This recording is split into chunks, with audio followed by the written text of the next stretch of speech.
I used to suffer from hemiplegic migraines, numbness, tingling, nervous system problems, postural problems, sensitivity to light, all kinds of stuff which we'll get into later. And after spending over a decade trying to fix this, tens of thousands of pounds on specialists who didn't have a clue, the thing that actually worked for me was eating nothing but beef and drinking nothing but water. Now, a lot of you are seeing this as an advert, so I want to address first that there's nothing for sale at the end of this. There's no product, there's no 6-month plan, there's no consult call. This is literally me just saying, I figured this out, it worked for me. I'm hoping it works for you, and that's why I'm paying to get it in front of you right now. There's enough people who are profiting off of the problems that people like us have, and I'm not another one of those people. At my worst, I would get hemiplegic migraines every 2 weeks. That's where you get a regular migraine, but you also get numbness in your face and in your hand. You get like weakness, tingling, stuff like that. You get this thing in your vision, this weird thing. I believe they call it aura. It's like this weird spot that you can't really see in your vision. And that will happen. And you'll also have this odd thing where you can't think of words. Like you'll be trying to say a word and you'll remember the beginning part of the word and the end part of another word, and you'll mash them together and you just can't communicate. You can't think of these words properly. Now, I would get that, as I say, at my worst every sort of 2 weeks, but the symptoms would always sort of be there. I would get them one by one just throughout the day. Normally, I might get some tingling or numbness in my hand or my face. I might get the same feeling in my tongue or in my gums or something like that. I might have very, very sensitive eyes, which was another big part of the hemiplegic migraine, the sensitivity to the eyes. That stuff would happen all the time. The other thing would be, I would always have a lot of pain in the back of my neck right here, a hell of a lot of pain. My back would hurt a lot.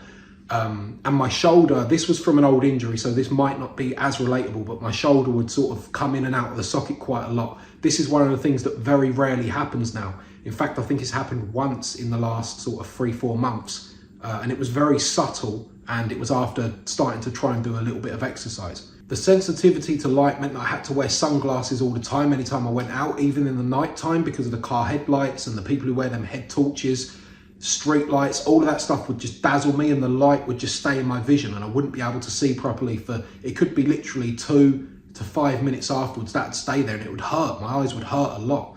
For the same reason, I used to have to keep the curtains closed all the time. So I'd be in the house, curtains drawn, sunglasses on. That was how I lived a significant part of my life. The other thing was that I noticed about my eyes was that I would be trying to read something and I wouldn't be able to make the words out. I could see the letters, but I couldn't really make out what the words were. And what was happening is it was almost like I was seeing the words in the wrong order, but there was no consistency to it. Almost like one eye was seeing one thing and the other eye was seeing something totally different. It was very odd. It wasn't just that my eyes wasn't working, they couldn't focus properly. There was something going on inside of my brain that was stopping it from being able to be processed properly. Another big one I used to get that was weird was that sometimes when I would talk to people, I'd be looking at them, but I couldn't really make out their face. Like I could see them and I would be able to look at their nose or their mouth. I could focus on it, but I just couldn't see their face as a whole. It was almost like my brain just wouldn't take that information in. I've never heard anyone else describe this ever before, but I used to do this. I remember even when I was like 20 years old, sitting on the bus, and I'd go along and as we'd go by people, I'd look at them to see, can I make out their face? And if I could, then I'd know that I wasn't that bad. And if I couldn't, I'd know, okay, I'm in trouble here a little bit. The bigger one for that though, and the one that I was even using just a few years ago, was I would look at letters, and if I could make out what the words were in the letters, I'd know that I'm okay. If I was looking at them and I couldn't make out what the words were, then I'd knew that I needed to, get home or get somewhere safe because something bad was about to kick off. The other big thing was the tiredness, and I never knew how big of a thing this was until now, like being on the other side of it. But my attention span was terrible. My energy was horrific. I was just always shattered. Didn't matter how much sleep I had, how much rest I had. I could spend all day in bed, get up the next day, I would still be tired. And part of me just thought that's what it's like to be a human. You buy into all of that stuff. Oh, you're not a kid anymore. You hear all that rubbish and you start to buy into it. But I say that, but at the same time, I always knew something was off because I would see people older than me and I would see them be up all night drinking, or I would see them just have a very late night or go through a lot of stuff. And the next day they'd still be there and they'd still be functioning. Whereas I was the sort of person if I never got 8 hours of sleep, my mood would be terrible. I would be needing to lay down during the day. It was ridiculous. Whereas now I've had nights where I've had like 2 hours of sleep and I still feel better than any of the days back then, literally any of them. That back then was a horrible existence, you know, feeling tired all the time, sunglasses on all the time, curtains drawn, just stuck indoors. It was horrible. Going to the doctors was pretty much a total waste of time. I remember the last doctor I saw, and I saw a lot of doctors, and the last one I saw, I remember having this conversation with him, and he said to me, there's this pill we can give you. And I said, okay, is it going to stop the migraines? And he said, it won't stop the migraines, but it will numb the pain. And I said, I don't want to numb the pain. I want to stop the migraines. What can we do to fix the actual problem here? And he said, this is the best thing we have available at this moment for you. And then he went on to tell me that if I take it, I can't drive after taking it because it's going to make me tired. And I'm like, I don't want to take this. I've got enough problems. I don't want to be tired as well. I need to fix the actual thing. Isn't there something we can do to fix the actual root cause of this? And he's saying, no, there's not. This is the best that we've got for you. And that's the constant thing you get from the doctors. It's like this whole, they come with this energy of, we're not trying to fix the problem. We're trying to learn to live with the problem. But I don't want to live with that problem. And I don't want you to live with that problem. And that's why I went to all these private specialists as well, because I'm like, someone's got to know, because I know there are things that are triggering this. I know that it's not this thing that I was born with. I know it's not this weird mystical thing you have to take this magical drug to deal with. I know there's something wrong. So I saw so many different private specialists for this. And some of them you're probably watching right now on YouTube, because I saw all the people in my local area where I used to live, the ones in my local area where I moved, and then I've seen the people who are on YouTube, a lot of them, and some of them are well-meaning, but I'm going to be honest with you, some of them are con men. Some of them will tell you that this is a psychological problem, that you believe it's going to happen, and that's why it's happening. All this utter rubbish. And the other big thing, and this is what sent a lot of people totally down the wrong route, is because this issue affects your posture, your spinal alignment, they will look at that and think that that's the thing that's causing the problem and ignore the fact that your diet is the thing that's causing the postural issues. So they would often look at it and say to me, because of old injuries, because your business requires you to sit for large amounts of the day, because of, you know, your spinal alignment, this is why you've got this problem. But ignore the fact that it had nothing to do with any of that. It was all down to diet. If any of this sounds like you or someone you know, don't stop watching the video now just because you don't like the solution. Because I don't like it either, but it worked for me and it might work for you. And I know what it's like, you know, people downplaying what you're going through. Some of them will say to you like, oh, I go through that as well, but you know, I'm just stronger. I just push myself through it. Or you'll get people say to you, oh, it's because you're stressed, you work too hard, you need to take some time off. It's because you're on the computer all the time. You need to do yoga, you need to meditate, all this rubbish. No one understands what it is. You need to try this. Let me tell you a quick story. So it was 2023. This was the worst year of my life. My health was at its worst. I could barely leave the house. And it was December and I phoned my mum up and I said to her, I don't think I'm going to be able to come home for Christmas because I can't drive that far. It wasn't safe. I could only use my right arm for driving because the left arm, when I used this, the ulnar nerve would get so aggravated that it would just set off so many symptoms. So I would just use the right arm for driving. All the pain in my neck, my eye issues, I'm like, it ain't safe to do a 4.5 hour drive home. This is back when a 10-minute drive would take me an hour to recover from. This is how bad it got. And the reason it got this bad is because my diet was so bad, but maybe I'll talk about that in another video. But anyway, I said to her about that, and the conversation basically went to where she just mentioned to me, you always seem to be better when you're fasting, because I toyed with intermittent fasting in the past. And as soon as she said that, it clicked. I thought to myself, she's right, actually, I do feel a bit better when I do that. So the next day, I got up, I didn't eat anything. I waited till about 1 p.m, somewhere around there. And I drove over to Morrison's. And I remember I was walking around there and I felt strength in my stomach, whereas I usually always felt weakness here. Like whenever we'd do physiotherapy and we'd try and do core work, I could never feel it in my stomach. And I could feel strength here in my stomach. And I remember feeling that my joints felt a little bit more secure, because my joints always felt really unstable, just like loose. Not loose in a good way, but just like they could pull out the socket at any moment. And they didn't feel like that anymore. And I remember walking around thinking, wow, imagine if I felt like this all the time. And I got home and I drank a smoothie, and a little while later, no, wait a minute, before I done that, I remember I took my shirt off and I had a look at myself in the mirror, and I looked like I'd lost about 2 stone in that day. Now, obviously I hadn't, but it looked like it, because where I had a big fat gut, it didn't look quite as fat anymore. And that was when I realized that although I was fat as hell, I was also bloated as hell. And then after that, I drank a smoothie. And a while after that, I ate some scrambled eggs on toast. I had a look in the mirror again and I was bloated. My stomach was back to being all out like that. And then I realised that it's food related. You know, there's a big part of this. So I started doing some research into that, because prior to this, I've always been looking up like anterior pelvic tilt, upper cross, lower cross syndrome, all of those sort of things I've been researching in the past. And they say it's a muscular imbalance. You need to lengthen muscles, shorten other muscles. Every time I would do that, it would do nothing at all in the long run. Even though I would stick to it religiously, you know, I would really, really work hard at that stuff and it would never, ever fix it. So when I had that realization looking in the mirror, I'm like, my stomach's not bloated anymore. And then I'm eating and it is bloated again. Then I started testing it. So I would eat food and then look in the mirror afterwards and see, has this bloated me?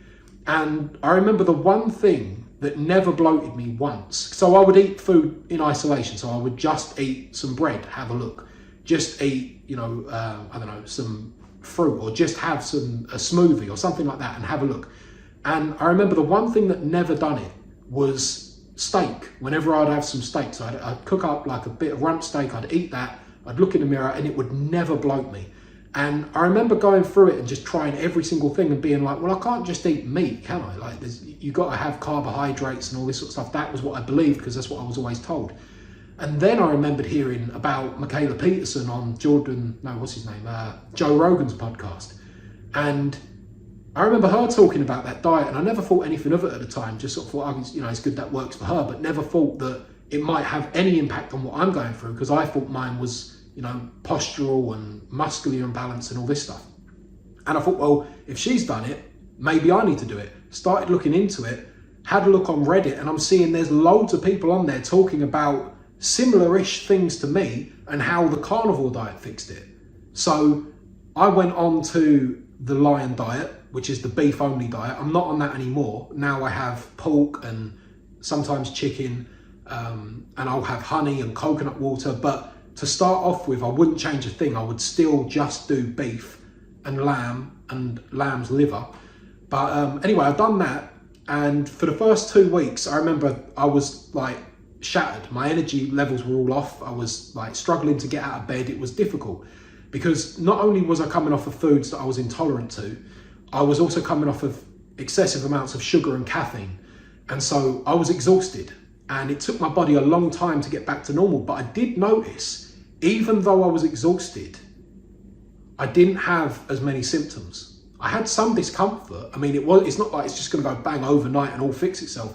I did have some discomfort, but it was getting better, and I couldn't ignore that. So although I wasn't keen on the fact that the one thing I could take pleasure in, which was the flavour of food, I could no longer take anymore, I knew that it was moving me in the right direction very, very quickly. I would say from about the end of the first week, I knew there was a measurable difference. And so I knew that I was on the right route, and I had a lot of issues along the way, and maybe I'll make separate videos on that in the future, things that I've learned and, you know, how to deal with some of the problems that will come up. But I knew there was something to that straight away, because every time, you know, I would look every day in the mirror and I would notice that I wasn't bloated anymore. Now, as a benefit that was not an intended benefit, but one that was very real, the weight was just falling off me. Where I had a lot of fat on me, it was just falling off me so quickly as well. And I never cared about that. What I cared about was obviously the migraines that had stopped. You know, by 2 weeks, I realized I'm due to have a hemiplegic migraine by now, and I never had one. And then it got to a month, and then it got to 2 months. And when it got to like 6 months, I'm thinking to myself, well, maybe it never got to 6 months actually, because it's something I'll share in a minute. But when it got to a good few months, I'm like, well, this ain't a coincidence anymore. There's something going on here. This is it. But what happened was, this was in May. This was on the 7th of May. Yeah, the 7th of May, 2024. And I had just started to feel good enough to leave the house and go out and do things. And I was going to go to York to go to a conference.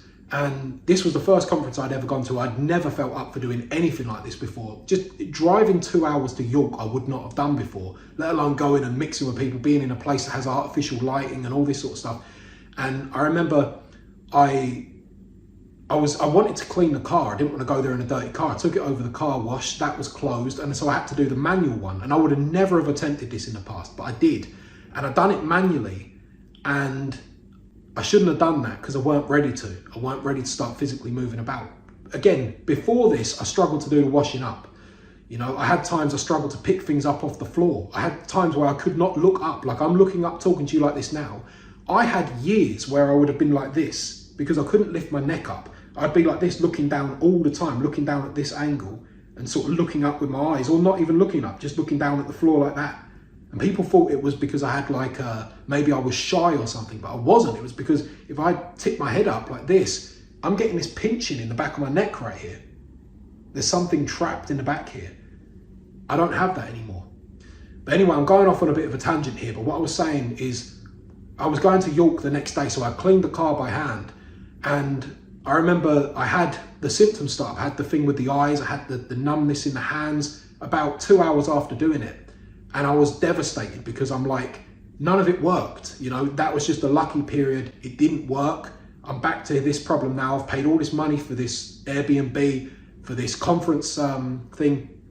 And I'm like, this is not, you know, it was all in my mind, like these other guys were telling me. It ain't really fixed it.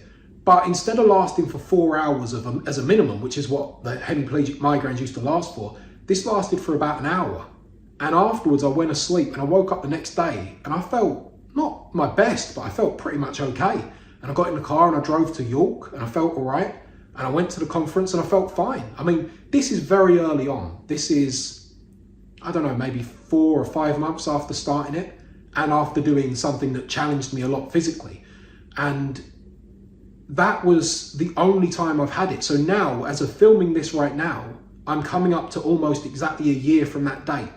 Now, I want to bring you back to the point I made earlier that this was happening to me back in 2023, every 2 weeks. I was getting this at least every 2 weeks. And it's almost been a year now. Anyway, I'm going to wrap the video up here and I'm just going to share with you some things now about my life. And this isn't to brag. This is to hopefully get you excited and motivated about giving this a go, because this has completely changed my life. And I'm going to share with you the contrast, the difference here between where I was and where I'm at. And you know where I was at because you've just heard me talk about it. But remember, I was someone stuck indoors for large amounts of my life. Sunglasses on, curtains drawn, can't go out, can't do anything I want to do, just stuck indoors all the time. Now, we look at last year, September, I'm go-karting, and I don't know if you've ever been go-karting, but it's hard to turn that steering wheel. I've gone from being barely able to turn my own steering wheel in my car with powered steering to go-karting, where you've actually got to give it some sort of effort to turn the wheel, and I was absolutely fine. I went to a shooting range. I've been shooting pistols, submachine guns, sniper rifles. I've been fine with it. I was someone who could barely pick something up off the floor. I couldn't do the washing up without aggravating all this ulnar nerve. I'm holding an AK-47 and I'm fine with it. This is what it's done for me. I'd done a stand-up comedy course and I performed at the Frog and Bucket. I was on stage, I had the bright lights on me. So it's like a proper stage with spotlights on you. And I was absolutely fine. I didn't get dazzled by the lights. I didn't have to have sunglasses on. I had no issues with my nervous system. I was absolutely fine. And I hope to God that it can do the same thing for you. I really do, because it's so different. I never thought I could live a life like this. After I think it was 13 years of it being really, really bad. I never thought that it would turn around and be like this, but it has. So I want that to give you hope, and I want you to try this.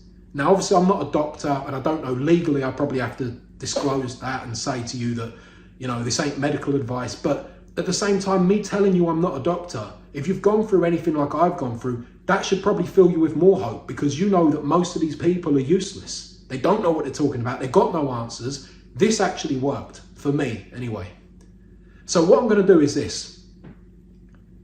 I will, if you've got a question, ask it, because I want to help you. I don't want you to go through this, because I know what it's like, and you feel like you're going through it alone, because you are going through it alone.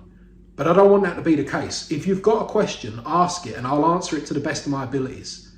I'm not going to give you a load of stuff that, you know, other people say or whatever. I'll just try and share what I have experienced myself, because I think that's the most honest thing I can do to actually help. Ask the question, give it a go, eat nothing but meat, drink nothing but water, get rid of the artificial sweeteners, definitely get rid of the grains, because part of me thinks that that is the thing that's actually doing it.